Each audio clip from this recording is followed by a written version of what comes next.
Parents, in my email box, in my social media DMs, in conversations with clients, and in persons at games, I hear the same 7 questions again and again. When do we start the recruiting process? How do we contact coaches? How do we get noticed? How do we know what level to target? What do we do when coaches stop responding? What should we actually say in these emails? And what should we ask on calls and visits? These are the top 7 questions I hear over and over again. And today, I'm going to answer each of them in detail with no fluff, no vague advice, just clear strategies that you can put into action right away. Hi, everybody. I'm Keith Mondillo, and I've been a college basketball coach and athletic director for over 30 years. And I've recruited hundreds of student athletes, built athletic programs, and sat on the other side of the table watching families try to figure this out. I know how stressful and emotional this process can feel, but you don't have to guess your way through it. You just need a plan. Before we start with question 1, download my free 7-day Recruiting Jumpstart pack. It's linked right below in this video. It gives you a 7-day Recruiting Jumpstart plan. No matter what grade your child's in, whether you're a freshman, a senior, or somewhere in the middle, download this free 7-day Recruiting Jumpstart. It'll benefit you. Question 1. When do we start the recruiting process? The best time is to start today. So let's break this down year by year. Your freshman year, you need to register with the NCAA Eligibility Center. Use the free version. Start by following college coaches and programs on social media. Post about the positive things you're doing. Whether you're training, you have workouts, just something academically, or any team contributions or anything team related, post. Your sophomore year. This is when you begin outreach. You need to email coaches. Now remember, Division 1 and 2 coaches cannot reply until June 15th after your sophomore year. That's the NCAA rule. But if you can still introduce yourself, Division 3 coaches may respond earlier. Start building your highlight video. And then your junior year, your communication accelerates. You need to attend camps and clinics. You always have to update your highlight film. And then you need to follow up with coaches and narrow your school list down. Senior year. Now it's about execution. Your visits, whether it's an initial visit or you're just following up. And then decisions, whether you're narrowing your schools down or you're making your final choice. And then again, I mentioned this earlier, your final follow-up. Everything that needs to go into following up to make an educated decision. The families who succeed don't wait until senior year. They start early. They take small steps each year and keep momentum going.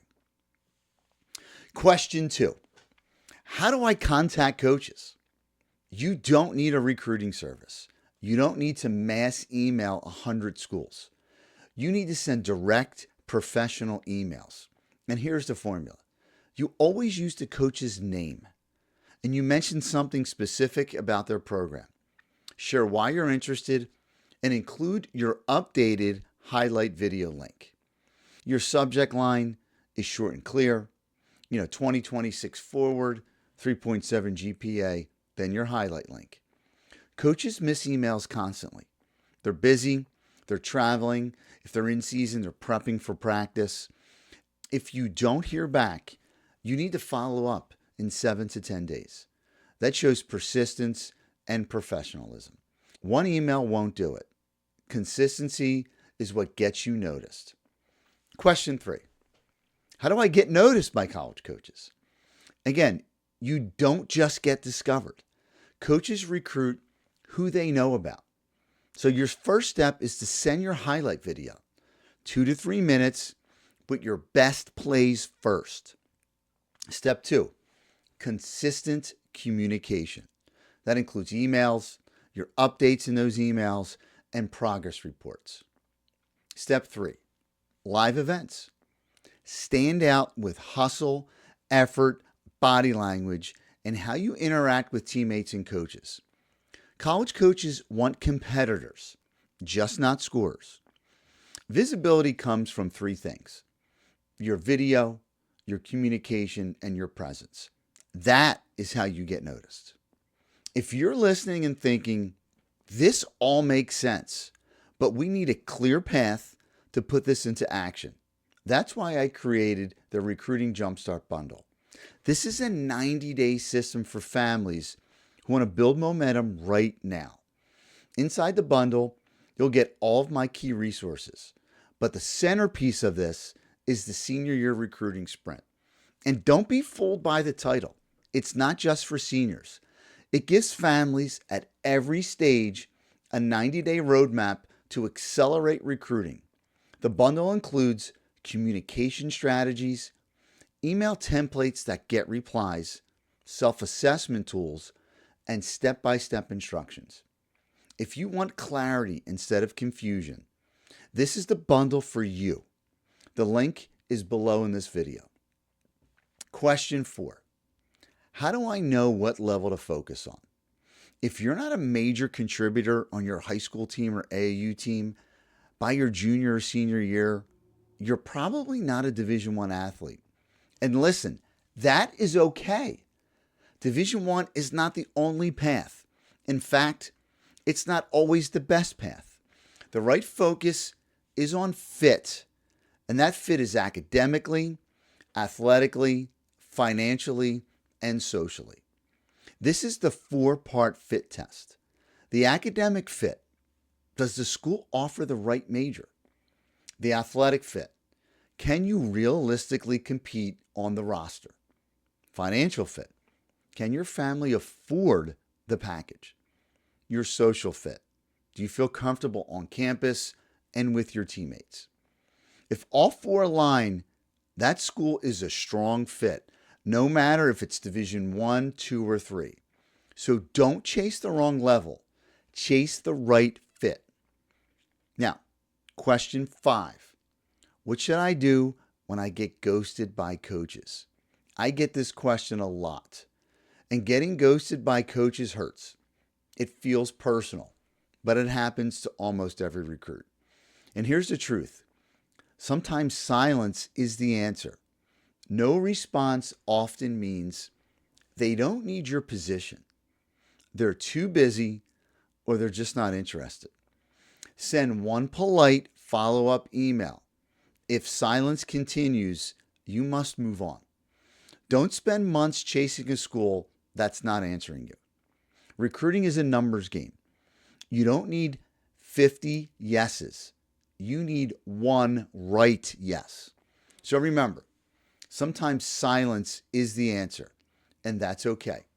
It frees you to focus on schools that are going to be a better fit for you. Question 6. What should I say in an email to coaches? There are 3 types of emails every recruit should master. The initial email should be about 3 to 4 sentences: who you are, why you're interested, and your highlight link. The follow-up email, like I said earlier, should be sent 7 to 10 days later. Coach, I want to follow up on the email I sent last week. Here's my highlight video link again. Thank you for your time. And then the update email. Send this whenever you have new information. Coach, I've uploaded a new highlight film from this season. I've also earned a 3.9 GPA this semester, and here's the updated link. These 3 cover 90% of recruiting communication. They're simple, direct, and professional. Question number 7. What questions should I ask on a call or visit?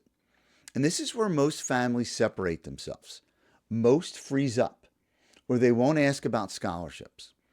I can't tell you how many times I've had a recruit sit in front of me with their mother and father, and whether it's the beginning of the visit, the middle, or the end, and I ask, do you have any questions for me?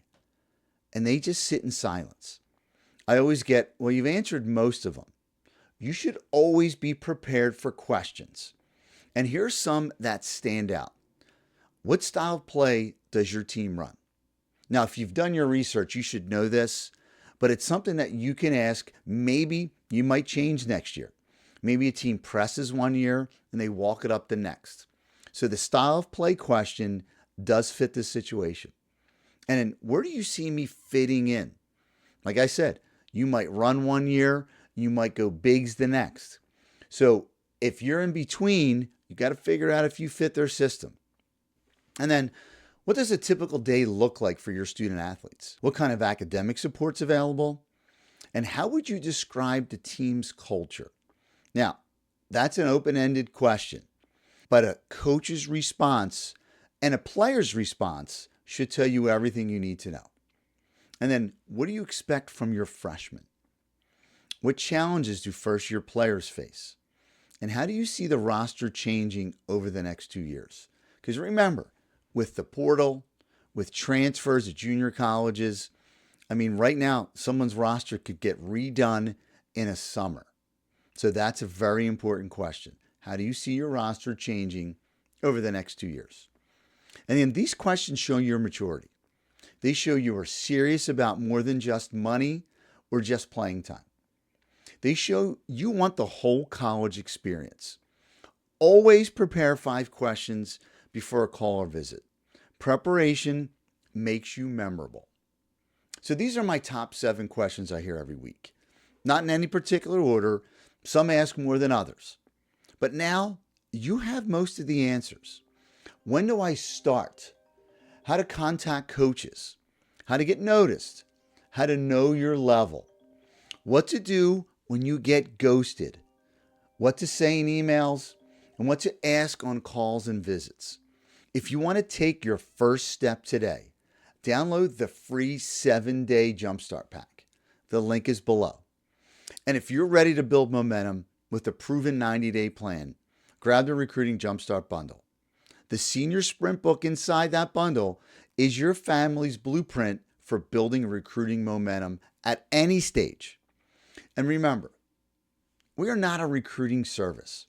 We are an educational organization that guides families through the college athletic process.